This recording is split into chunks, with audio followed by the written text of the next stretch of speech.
Lori Kimberly, welcome to the Freedom is Everything podcast. Tell us a few sentences about yourself and what you do for work. My name's Lori. I am a spiritual coach. I work with women, helping them trust themselves on their spiritual journeys. And so my information is all at LoriKimberly.com. And I run a Facebook group called Women in Spiritual Deconstruction and Reconstruction. And the whole point of that is creating a safe space for women to ask complicated spiritual questions and explore spiritual paradigms outside of the dominant Western religion that we typically are given. Right on. And for anyone watching who doesn't know, Lori is my girlfriend, and we are traveling together, and we're actually in the same apartment right now. But I'll admit, it's easier to record it in separate apartments because this is a remote podcast. So here we are. I appreciate you being a good sport here, Lori. I did let her take the one mic though. Thank you so much. I want to start off with asking you, what would 25-year-old and 15-year-old Lori say about your life now? Holy shit, probably is somewhere along the lines what she would say. I think when I was 15 years old, I was really super conservative Christian. I would be devastated that my spiritual life has evolved so much. I would be surprised that I'm divorced. I'd be surprised that I am living in an apartment with my boyfriend. I would be shocked about a lot of things that would just be very normal, I think, to a lot of people who didn't grow up in that environment. But I also think at 25, I would also be shocked because I think at both of those points in my life, I was trying to play into the game of what I call the good Christian woman mold. I was trying to be everything that I was supposed to be according to this religious world that I was in. So now, since I have been able to explore spirituality outside of those restrictions, my life has broken open. And so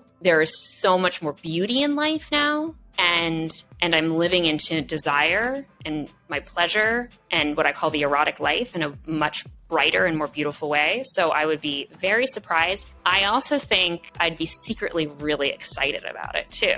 Be probably struggling to accept that. Well, I want to take a big leap forward in time here to the present, which is we have been wandering the world together since November. We've done Barbados, Puerto Rico, Mexico. We're currently in Italy. How is the nomad life treating you? And what are your thoughts on the nomad life? I really like nomading. I think that it's very different than, of course, living in one location. So I think there's two components. There's minimalism, which I think is a big part of nomading. I think whether someone knows that or not, and also constantly traveling. I think there's an easy thing we get stuck in is repeating the same day over and over and over again for the rest of our lives. And nomading breaks that up. Even if, I probably spend most of my days doing typically the same things in terms of work, but Same. I'm doing it in a new place, right? We're doing it in a new place, doing it new restaurants, new places to explore. So every day is different in some way, even if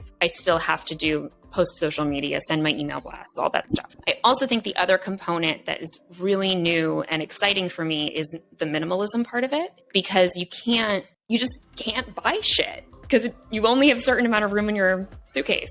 And that I feel like has revitalized my relationship with money. It's revitalized my relationship with Amazon. It's changed the way I've looked at a lot of things, buying things that don't necessarily help me or serve me. So for example, right now with my clients, in my programs, we explore like divine masculinity and divine femininity. And I really wanted to take a picture of myself dressed up in the divine masculine, which would require me to buy a suit. And I'm not doing it only because I don't want to have a suit that I'm just using for 1 week of a program that I'm running. It's just not going to fit in my suitcase. So just take one of my t-shirts and basketball shorts. I strongly considered it. Tell me about your initial fears when you first started, before you left, as you were leaving, what was going through your brain? What concerns did you have? Beyond our relationship, more kind of about as a nomad and you. It feels like you're jumping off a cliff. And I think there's a lot of moments in life that feel this way. Quitting a job, leaving college, starting a new job, choosing anything that's new in life, even a relationship, you are jumping off of a cliff and you're hoping your wings work. And I knew that they had worked other times when I'd made leaps like that before, but I needed to hope that it was going to do it that way as well. I'm still a private tutor. And so that was going to be, my clients seemed perfectly fine with me being remote, but I knew that they might not be okay with it the following year or the following year. So there was nervousness about how I was going to make money. And even though I had this business idea, is it going to work? So there's those fears. And then there's also culture shock. And even though I was in Barbados, and that doesn't really feel like a drastically different culture in some ways, that was difficult to deal with and to figure out. There were the ways that, just am I going to make it in this other space? Am I going to make it not just financially, but personally, emotionally? How do I take care of me when I'm leaving my community? It was a little bit easier for me because I didn't have my close relationships that I had in Boston. I still knew where I was going to hold on to. So I wasn't really leaving that in the same way. But certainly for me, leaving Boston, which I'd been in for 10 years, was terrifying. It's just as terrifying, I think, as moving somewhere else. But knowing that there's a new home is being redefined as well is something you have to explore. I agree. When I started my nomading journey, which was in Bali in early 2017, I remember it was sort of before I left, I was a little bit nervous. As I was leaving, I got a big spike of excitement. And then there's the spike of excitement when I was there. And then a few weeks in, probably a little bit different than your situation, but I was feeling a little bit lonely and it dipped. And then I met some people and it came back up. And it was kind of after maybe 3 weeks, a month where I felt like, okay, I have my bearings here. My feet are on the ground. I feel somewhat stabilized in this situation. I'm curious what your sort of roller coaster was after you started. Like, was there a certain time when you felt, okay, I feel a little bit settled, I feel stable, this feels much more normal than this big ambiguous concept that's hard to wrap my head around? Yes. I think there was a moment where we were at the fish market with David, who's one of our friends. Shout out to David.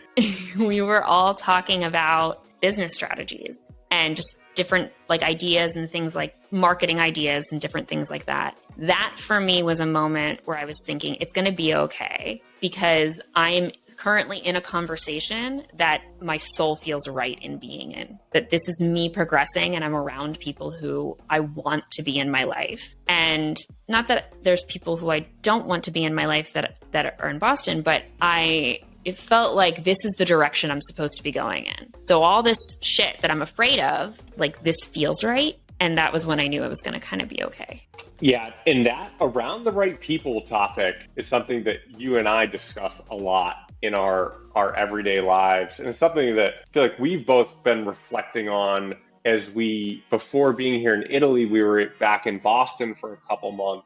And one of my big things from nomading for a while is just now going back to where I'm from and feeling really disconnected. Feeling like, okay, I'm optimizing my life around freedom, around being really happy, around having lots of flexibility, around doing things that I love. And not a very high percentage of people in these environments share these optimization philosophies. I'm curious for you, how you would describe going back to a place that you lived for almost a decade. You're traveling for a year, you go back. How does that feel? A little bit trippy. Also because when I left, I was in one mindset and my view on the world has drastically shifted in that 1 year. So I think the things that I was questioning, the things that I was wondering, things I was afraid of, feel like that was Lori 5 years ago and it was only Lori a year ago. That for me was surprising. I think when I was in Boston, I really wanted to fit into Boston. I wanted to fit into this. For me, it's also that academic world and the idea of being in. And I kind of was, I kind of wasn't. So most of my friends, I think that I consider close friends, do think about optimizing their life for happiness and for making a positive impact on the world. But it was this energy where I was realizing there were things that I used to look at and feel like I wanted that for myself, or I wanted to be able to do these things. And I've since realized that I'm not really glamored by it anymore. one thing in particular is maybe like eating at the best restaurants or hanging out in this area, being accepted into this circle doesn't really seem as exciting to me anymore, because I would much rather be on the beach in Barbados anywhere else in Boston. Yes, it's changed these goals around for me. Yeah, I really identify with what you're saying, especially around the like conformity piece. And once you break out of a community, it gives you the space to reevaluate, like, what do I really want? And what did I think that I wanted just because I was around lots of other people who wanted this stuff? And you can you get the opportunity to break out of that sort of conformity cycle, which we all, like, I try to pride myself on being kind of a non-conformist, but we all fall into the trap of being influenced by the people around us and like absorbing their energy and their interests. And I think that point that you mentioned is so powerful. And one of the things that I love so much about this lifestyle. I think I hear you talk a lot about how people are worried about being lonely. And I think I've come to connect to myself in such a deeper way that I'm more okay with being alone and being more selective about who gets to join my circle than just trying to interact with people for the sake of not being alone. You're speaking my language. You referenced before jumping off a cliff and hoping your wings work. And you talked about your business, which we haven't gone deep on. Tell me about your businesses and what you're working on. So like I said, I support women on their spiritual journeys. I predominantly work with women let's face it, I work with women from the West. We're all women who grew up in this Western dominant religion, which is predominantly Christianity in one of its many forms. And whether you've left Christianity or you're still a Christian, but you consider yourself more progressive, or there's a lot of things you're questioning about it, no matter what age you did that at, where you are in life in your spiritual path, there are ways that what I call the dominant Western religion and patriarchal theology influence the way as women we interact in the world. And so what we do is we look at the spiritual structures that we were raised in that are a part of who we are and how this world functions and inform so much about how the world functions. And we break out of those mindsets together in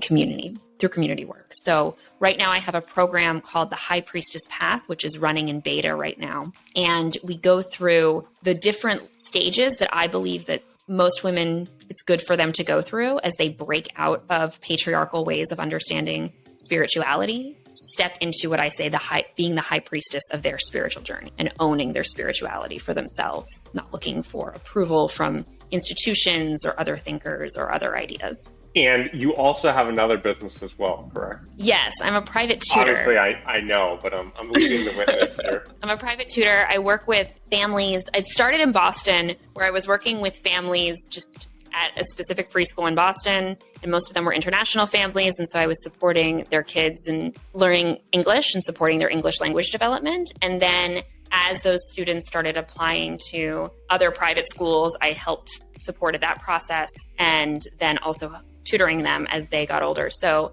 while I was in Boston, my oldest was 13 and my youngest was 6, and doing it in-house. When COVID hit, it all went remote, and it also boomed because a lot of other families needed tutors and support. So that ended up continuing through, and that's how I'm able to travel, because I have clients that I work with remotely. And so now I have clients all around the world who I work with them on their math and help them with their language development and things like that. Pre-spiritual training in graduate school, my belief was that I was going to be an elementary school. So I was taking education classes intended on becoming an elementary school teacher, which is why I have the background in education, able to do that. Rewinding a little bit, tell me about your journey of first becoming an entrepreneur, about shifting into that mentality and that lifestyle. Well, like I said, I was an actor and in theater, and that is very much requires an entrepreneurial spirit, because even though it's freelance gigs, you have to work and get it. It's not, you're kind of on your own. And so that was part of it. Thing that I think was also a huge influence is I was a Mary Kay lady right out of college. And I do feel like that influenced me a ton in this falling in love with the idea of being my own boss and getting to create my own schedule and being in control of that. So I didn't really work a 9 to 5 until it wasn't even really a 9 to 5 until I was around 24, 25 years old when I was teaching theater in Philadelphia. And even then it was more like a 7 to 10. Like I was working 7 days a week, 10 hours a day. So it was odd hours even still. So I really enjoyed working odd hours and found myself invigorated by the idea that I could sleep in on a Monday and then grind all day Saturday. And so when I did start working at a theater, like a real full-time job in Boston, and every day being the same, driving the same route to work every day, pulling up spreadsheets and emailing my boss and just going through this cycle of the day in and day out grind, I was so exhausted emotionally and mentally. And even though the work was supposedly like everything I should have wanted, it wasn't everything I wanted. So I had a realization when I was in graduate school. I had one private tutoring client. I was a housekeeper at a house, cleaning toilets and doing their laundry. And I was driving home and I realized I don't ever want to have a normal schedule, ever. I am happy right now getting to study what I'm studying. It doesn't matter what I'm doing for work. I'm paying my bills and I'm living my life on my terms. And I would rather clean toilets for the rest of my life and own my time and own my schedule than ever work a 9 to 5 ever again. And so with that came my decision to not become an elementary school teacher and to instead pursue my heart, where my heart was pulling me, which was towards religious studies. And yes, and I will also add that you can get a 9 to 5 job doing religious studies. But once I got the bug and realized that that's really what I wanted, I can't handle getting an email from a boss asking me to send an email or something. It just drives me insane. So I moved on. I really resonate a lot of what you're saying around freedom and controlling your time. I found, when I started nomading and started being able to generate my own income, just getting a taste of that, even when I got to $500, $1,000 a month, getting a taste, it's hard to ever imagine going back. After you have that freedom where you can wake up and you are in control of your life. You own your time, you own when you work, you own, best, I think, in open-ended entrepreneurial things where you have control over the success, where you are not beholden to someone else for your own success. That was something I really struggled with in the employee life, is being reliant on other people as opposed to being the literal owner of businesses and of my life in every aspect. I love that. Well, as you're talking, I also think about it from a feminist perspective, is so many women talk about how these men who get promoted over them, who aren't as driven, aren't as talented, aren't as intelligent, but they went golfing with boss's son or something along those lines. And it feels to them so unfair because they worked so hard. And I feel I'm not going to say that there aren't struggles in being an entrepreneur.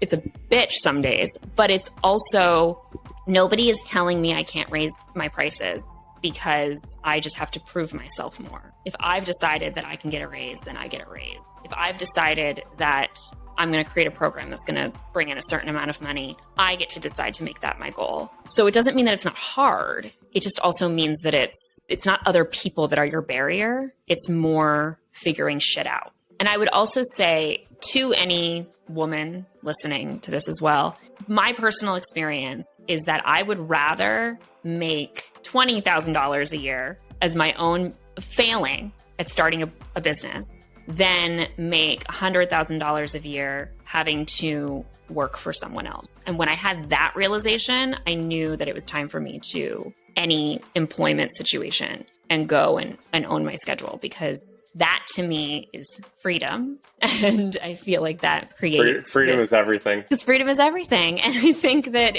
that's what I want. I want that happiness and that freedom more than I want the salary. And I think when you can get to that point, I want the salary too. I want to make money, but I also want more. I want the freedom more than I want the money. I want to shift gears a little bit which talked to me about like female specific business challenges and mindsets. This is something that we've talked a lot about. And probably before spending time with you, I hadn't thought that much about. Lori and I are both entrepreneurs, but we approach entrepreneurship totally differently. And we approach challenges and goals very differently. And I've learned that many of the mindsets imbued on men and women as they grow up present very different challenges in the entrepreneurship phase. So that's a preface for talking about female specific business challenges, mindsets. One thing we talk about money mindsets, and I think one of the things is women typically, and this is a crazy thing, women weren't able to own their own bank accounts until the 70s.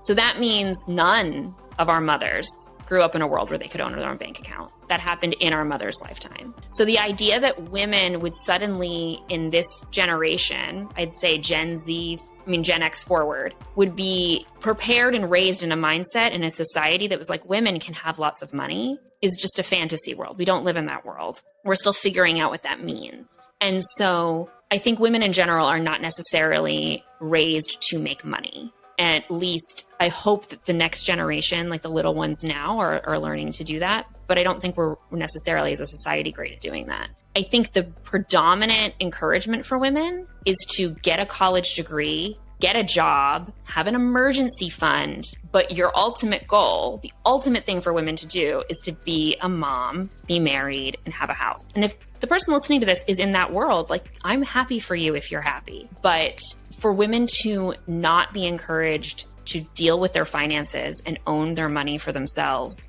continue to wait for Prince Charming, is not a healthy way to live life, and it's not a reliable way to live life. There are still a lot of women who I know that they've only been able to pay off their student loans, they only have health care, or they only have the lifestyle they live because their husband financially, and even if they own their own money, we still tend to encourage women to go into low-paying careers. Not a bad thing. I was going to be an elementary school teacher. I think I'd still be really happy as an elementary school teacher in a lot of ways. That's not necessarily, in the flip side, we encourage men to go after money, to be providers. And so for better or for worse, that creates a discrepancy in income. And I think that when women start to talk about owning money and making money, we're seen as selfish more quickly. I think men are too, but I think it's looked down upon a lot as seen as them being greedy instead of them being seen as smart, self-sufficient, oftentimes. Or it's seen as a break away from them being potentially good partners. There are a lot of men who are intimidated by women thinking about making money and being independent. So I think that's part of it. And then I think the other part that you're talking about is women as entrepreneurs. I think that there is a way that men talk about business that women are not, I guess, raised to think about in business. And I don't necessarily think it's a good thing or a bad thing. I think it just changes the way women approach business and work. I have a business coach that I was working with over the summer. And one thing I learned with her was for many women, especially women who are in spiritual businesses, your business is part of your spiritual journey. And that I think for men are often encouraged to just like punch their way through difficulties, and a more feminine way of responding to it, which men can take this on too. And I think there's a lot of women who do like the punch it down. So this is not like if you're doing it differently. I want to acknowledge that nuance in general of like we've been talking about like men and women. Obviously it's very, there's no absolutes, and we're speaking in big generalities here. Yeah. But there's a way that there was a freedom for me to be able to look at my business as when doubt comes forward. That's actually, and I do shadow work with a lot of my clients as well. That's a part of this shadow part of yourself that we tend to want to punch and push away, and instead to be able to take it in and integrate it into yourself and realize that doubt is, for me, it's so much more a part of how I was raised. It's coming up from, might be something that someone said to me in middle school that it's reminding me about, and be able to move with it, meditate through it, have a spiritual practice to work through it, turns business into not just a way to generate money, but actually something that is a part of who I am and is a part of how I am becoming a more spiritually aligned person. It's one of my tools. So my business has become a part of my spirituality. And I think as I look at, of course, I'm on a business and I'm on social media, I see advertisements for for business coaches all the time. And I'm noticing more and more women coaches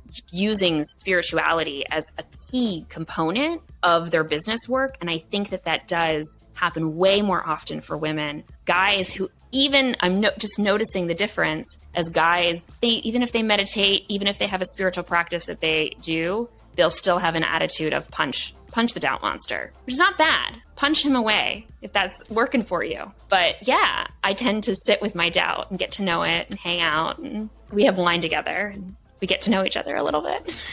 For someone who's interested in becoming an entrepreneur, or who's thinking about some of the topics you just discussed around female perspectives on money, what are some of your favorite books, podcasts, thought leaders, other learning resources that they should check out? Well, Morgan Cecil, who's the business coach that I was working with, I think is great. I also think I've been also working with Rachel Rogers lately, who I think does a really incredible perspective on business. She wrote the book, We Should All Be Millionaires, and a lot of really important ways of looking at ethical business practices, a lot around coaching as well, that is about making sure that her clients are successful, but also building ethical businesses, which I think is just important because we don't want to contribute more to the problems that exist in the world. We want to help solve them. And so I say those two resources I think have been really useful for me. I really like the books You Are a Badass, You Are a Badass at Making Money, and You Are a Badass by Jen Sincero. I definitely recommend those books. Yeah, and a lot of my work is inspired by Regina Thomasauer, who wrote the book Pussy. And I think that if you're a woman and you're interested in exploring just feminine power, that has been a huge key arc in my work, is just being someone who breaks out of toxic molds in society. Love it. Okay, let's wrap this up with some rapid fire questions here. Okay. Which you may have just answered this one already, but what's your favorite book? Oh, I mean, the first instinct I was going to say is the Bible. That's acceptable. That's so nerdy. That's fine. You can say the Bible if you want. The Book of Mary Magdalene. You already gave. Okay. The Book of Mary Magdalene. The Book of Mary. Let's start with that one. What small change has made a big difference in your life? Getting a smart pen, and instead of typing things, writing it down on my iPad has been incredible. What's one thing under $100 you can't live without? What about something in your bag? Probably my water canteen. If you had 20 seconds to live, what message would you share with the world? The point of being on this earth is to experience excessive amounts of pleasure. And how can people learn more about you and your work? You can follow me on Instagram at Lori Kimmerle, LURIE, KIMMERLE. You can go to my website, www.lorikimmerle.com. You can also listen to my podcast, The Sex Positive Christian Feminists. I think that's all of it. Lori, this has been a pleasure. I appreciate you sharing and your time, and I'll see you in about 10 seconds.